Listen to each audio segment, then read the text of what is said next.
श्रीमद्भागवत महापुराण तृतीय स्कंध 15वां अध्याय। इस अध्याय के अंतर्गत आज आप सुनेंगे जय विजय को सनकादि का शाप। श्री मैत्रेय जी ने कहा, हे विदुर जी, दीति को अपने पुत्रों से देवताओं को कष्ट पहुंचाने की आशंका थी, इसलिए उसने दूसरों के तेज का नाश करने वाले उस कश्यप जी के तेज वीर्य को 100 वर्ष तक अपने उदर में ही रखा। उस गर्भस्थ तेज से ही लोकों में सूर्य आदि का प्रकाश क्षीण होने लगा तथा इंद्रियादि लोकपाल भी तेजहीन हो गए। तब उन्होंने ब्रह्मा जी के पास जाकर कहा कि सब दिशाओं में अंधकार के कारण बड़ी अव्यवस्था हो रही है। देवताओं ने कहा, हे भगवान, काल आपकी ज्ञान शक्ति को कुंठित नहीं कर सकता, इसलिए आपसे कोई बात छिपी नहीं है। आप इस अंधकार के विषय में भी जानते ही होंगे। हम तो इससे बड़े ही भयभीत हो रहे हैं। हे देवादिदेव, आप जगत के रचिता और समस्त लोकपालों के मुकुटमणि हैं। आप छोटे बड़े सभी जीवों का भाव जानते हैं। हे देव, आप विज्ञान बल संपन्न हैं। आपने माया से ही यह चतुर्मुख रूप और रजोगुण स्वीकार किया है। आपकी उत्पत्ति के वास्तविक कारण को कोई नहीं जान सकता। हम आपको नमस्कार करते हैं। आप में संपूर्ण भुवन स्थित हैं। कार्य कारण रूप सारा प्रपंच आपका शरीर है, किंतु वास्तव में आप इससे परे हैं। जो समस्त जीवों के उत्पत्ति स्थान आपका अनन्य भाव से ध्यान करते हैं, उन सिद्ध योगियों का किसी प्रकार भी हास नहीं हो सकता, क्योंकि वे आपके कृपा कटाक्ष से कृतकृत हो जाते हैं तथा प्राण, इंद्रिय और मन को जीत लेने के कारण उनका योग भी परिपक्व हो जाता है। रस्सी से बंधे हुए बैलों की भांति आपकी वेदवाणी से जकड़ी हुई सारी प्रजा आपकी अधीनता में नियम पूर्वक कर्मानुष्ठान करके आपको बलि समर्पित करती है। आप सबके नियंता मुख्य प्राण हैं। हम आपको नमस्कार करते हैं। हे भूमन, इस अंधकार के कारण दिन रात का विभाग अस्पष्ट हो जाने से लोगों के सारे कर्म लुप्त हो जाते हैं। जिससे वे दुखी हो रहे हैं, उनका कल्याण कीजिए और हम शरणागतों की ओर अपनी अपार दया दृष्टि से निहारिए। हे देव, आग जिस प्रकार ईंधन में पड़कर बढ़ती रहती है, उसी प्रकार कश्यप जी के वीर्य से स्थापित हुआ यह दीति का गर्भ सारी दिशाओं को अंधकार में करता हुआ क्रमशः बढ़ रहा है। श्री मैत्रेय जी कहते हैं, हे महाबाहु, देवताओं की प्रार्थना सुनकर भगवान ब्रह्मा जी हंसे और उन्हें अपनी मधुर वाणी से आनंदित करते हुए कहने लगे। श्री ब्रह्मा जी ने कहा, हे देवताओं, तुम्हारे पूर्वज मेरे मानस पुत्र सनकादि लोकों की आसक्ति त्याग कर समस्त लोकों में आकाश मार्ग से विचरा करते हैं। एक बार वे भगवान विष्णु के शुद्ध सत्वमय सब लोकों के शिरोभाग में स्थित वैकुंठ धाम में जा पहुंचे। वहां सभी लोग विष्णु रूप होकर रहते हैं और वह प्राप्त भी उन्हीं को होता है जो अन्य सब प्रकार की कामनाएं छोड़कर केवल भगवत चरण शरण की प्राप्ति के लिए ही अपने धर्म द्वारा उसकी आराधना करते हैं। वहां वेदांत प्रतिपाद्य धर्ममूर्ति श्री आदि नारायण हम अपने भक्तों को सुख देने के लिए शुद्ध सत्वमय स्वरूप धारण कर हर समय विराजमान रहते हैं। उस लोक में नैश्रेयस नाम का एक वन है जो मूर्तिमान कैवल्यशाही जान पड़ता है। वह सब प्रकार की कामनाओं को पूर्ण करने वाले वृक्षों से सुशोभित है, जो स्वयं हर समय 6 ऋतुओं की शोभा से संपन्न रहते हैं। वहां विमानचारी गंधर्वगण अपनी प्रियाओं के सहित अपने प्रभु की पवित्र लीलाओं का गान करते रहते हैं। जो लोगों की संपूर्ण पाप राशि को भस्म कर देने वाली है। उस समय सरोवरों में खिली हुई मकरंदपूर्ण वासंतिक माधवी लता की सुमधुर गंध उनके चित्त को अपनी ओर खींचना चाहती है, परंतु वे उसकी ओर ध्यान ही नहीं देते, वरन उस गंध को उड़ा करके लाने वाले वायु को ही बुरा भला कहते हैं। जिस समय भ्रमरराज ऊंचे स्वर में गुंजार करते हुए मानो हरि कथा का गान करते हैं, उस समय थोड़ी देर के लिए कबूतर, कोयल, सारस, चकवी, पपीहे, हंस, तोते, तीतर और मोरों का कोलाहल बंद हो जाता है, मानो वे भी उस कीर्तनानंद से बेसुध हो जाते हैं। श्री हरि तुलसी से अपने श्री विग्रह को सजाते हैं और तुलसी की गंध का ही अधिक आदर करते हैं। यह देखकर वहां के मंदार, कुंद, कुरबक, तिलक वृक्ष, उत्पल, रात्रि में खिलने वाले कमल, चंपक, अर्ण, चुन्नाग, नागकेसर, बकुल, मौलश्री, अंबुज, दिन में खिलने वाले कमल और पारिजात आदि पुष्प सुगंध युक्त होने पर भी तुलसी का ही तप अधिक मानते हैं। वह लोग वैदूर्य, मरकतमणि, पन्ने और स्वर्ण से विमानों से भरा हुआ है। ये सब किसी कर्म फल में से नहीं, बल्कि एकमात्र श्री हरि के पाद पद्मों की वंदना करने से ही प्राप्त होते हैं। उन विमानों पर चढ़े हुए कृष्ण प्राण भगवत भक्तों के चित्तों में बड़े बड़े नितंबों वाली सुमुखी सुंदरियां भी अपनी मंद मुस्कान एवं मनोहर हास परिहास से काम विकार नहीं उत्पन्न कर सकती।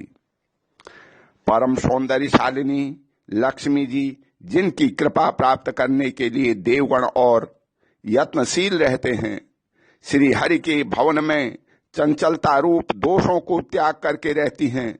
जिस समय अपने चरण कमलों के नूपुरों की झनकार करती हुई वे अपनी लीला कमल घुमाती हैं, उस समय उस कनक भवन की स्फटिकमय दीवारों में उनका प्रतिबिंब पड़ने से ऐसा जान पड़ता है मानो वे उसे बुहार रही हों।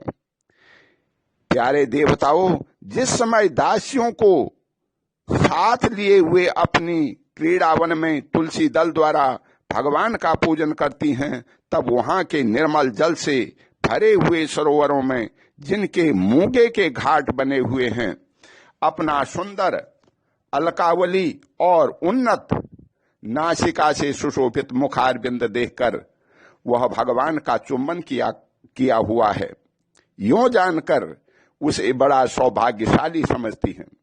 जो लोग भगवान की पाप पहारिणी लीला कथाओं को छोड़कर बुद्धि को नष्ट करने वाली अर्थ काम संबंधियों अन्य निंदित कथाएं सुनते हैं, वे उस वैकुंठ लोक में नहीं जा सकते।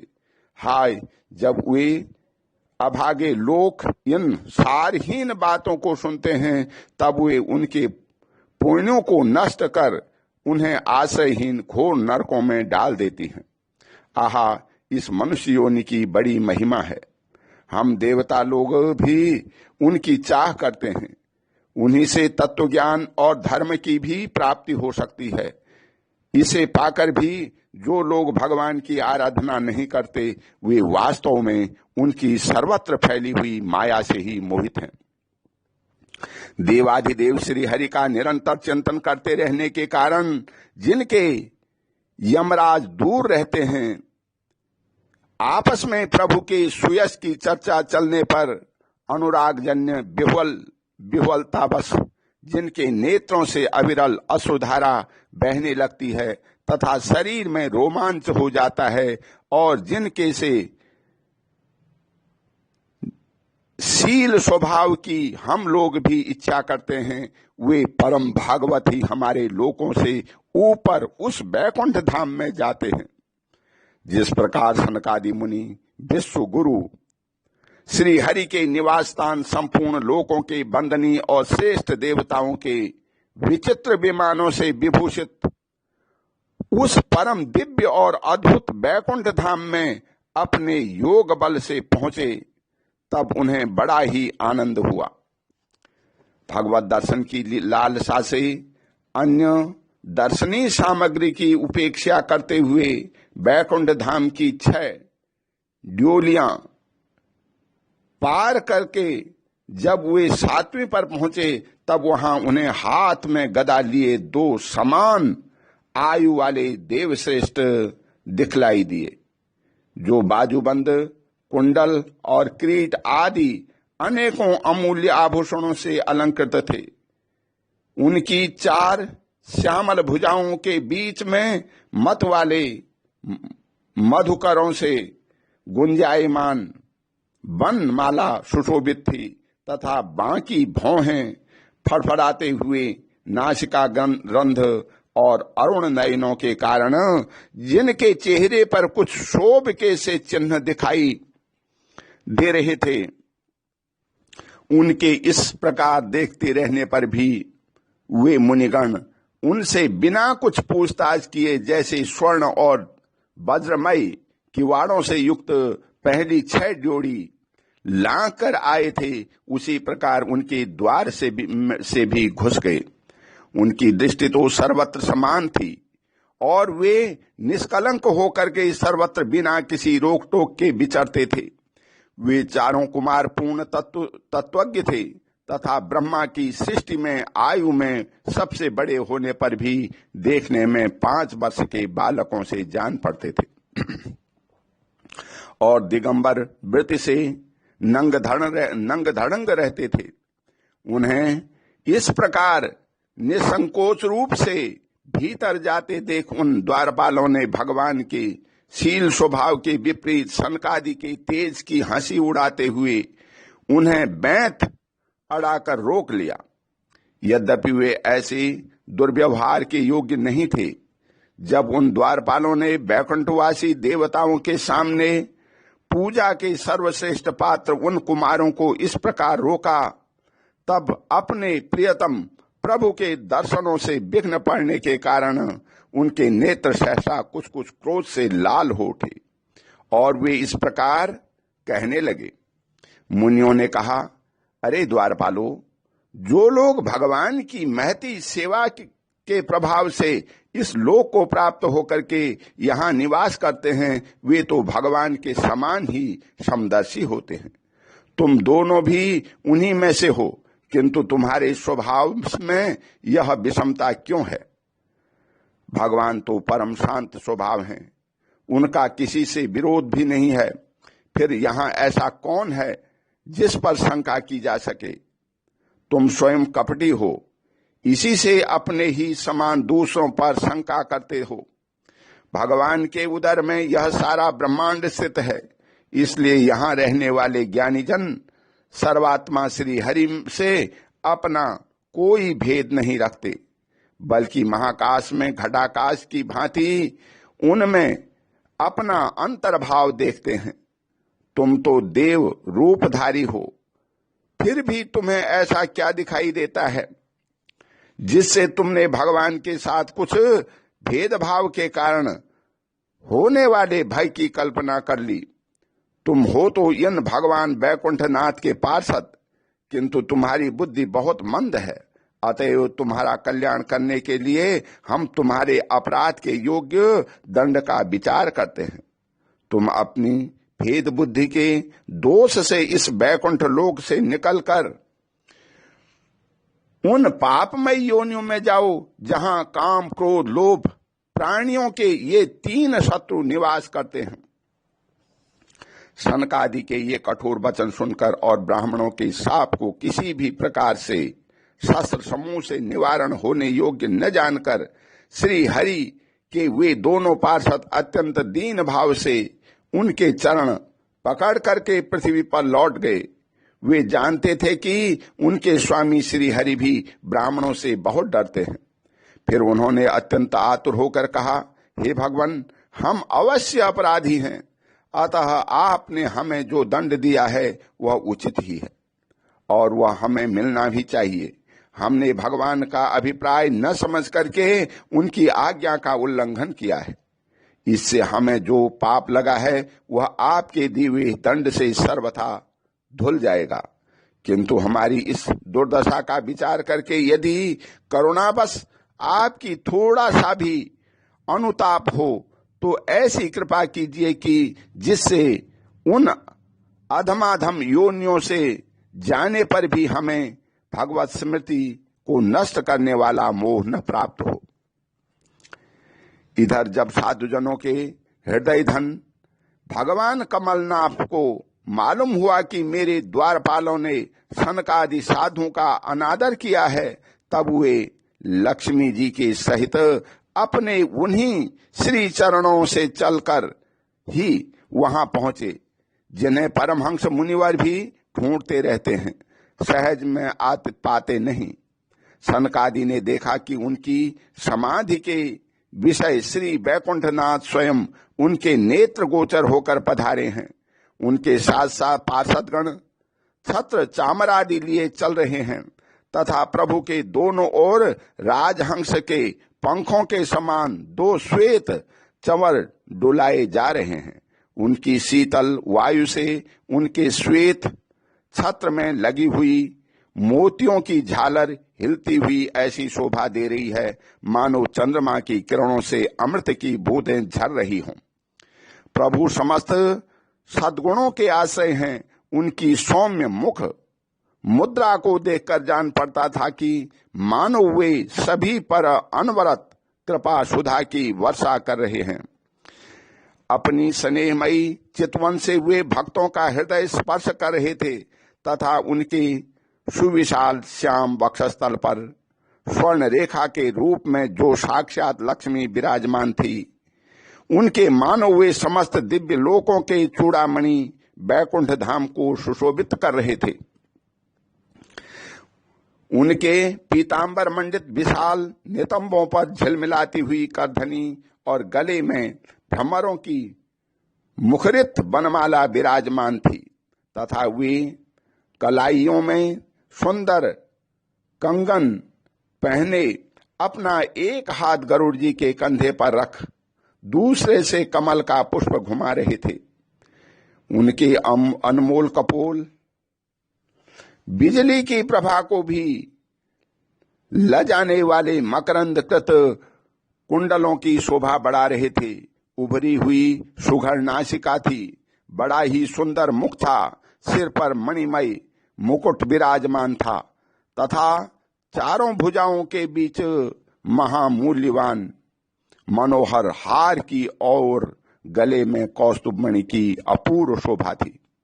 भगवान का श्री विग्रह बड़ा ही सौंदर्यशाली था।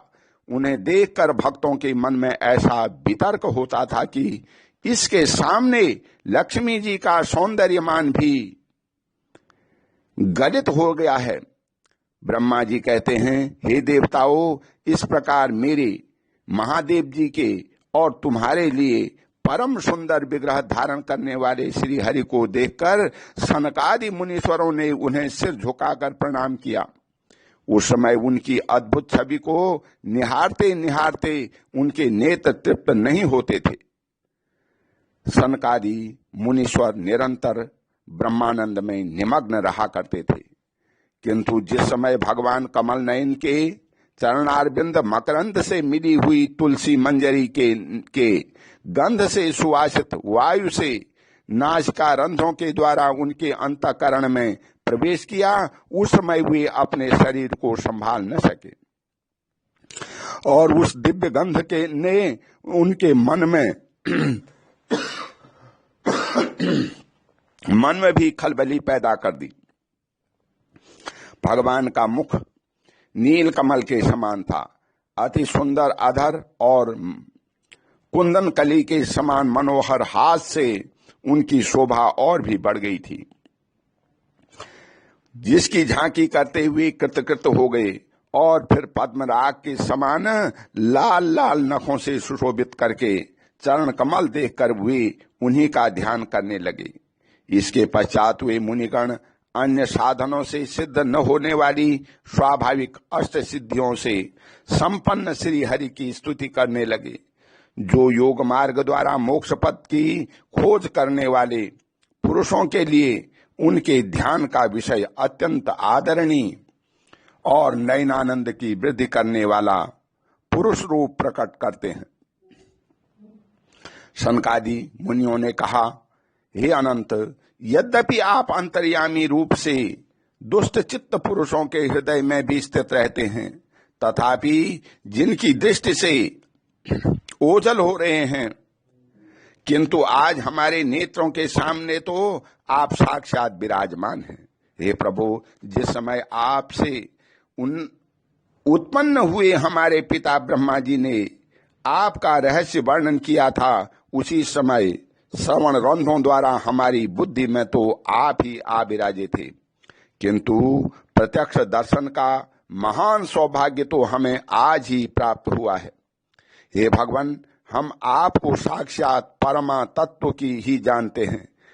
इस समय आप अपने विशुद्ध सत्वमय विग्रह से अपने इन भक्तों को आनंदित कर रहे हैं। आपकी इस सगुण साकार मूर्ति को राग और अहंकार से मुक्त मुनिजन आपकी कृपा दृष्टि से प्राप्त हुए सुदृढ़ भक्ति योग के द्वारा अपने हृदय में उपलब्ध करते हैं। हे प्रभु, आपका सुयश अत्यंत कीर्तनीय और सांसारिक दुखों की निवृत्ति करने वाला है। आपके चरणों की शरण में रहने वाले जो महाभाग आपकी कथाओं के रसिक हैं, वे आपके आत्यंतिक प्रसाद मोक्ष पद को भी कुछ अधिक नहीं गिनते। फिर जिन्हें आपकी जरा भी टेढ़ी भौं ही भयभीत कर देती है, उन यंत्र पद आदि अन्य भोगों के विषय में तो कहना ही क्या है।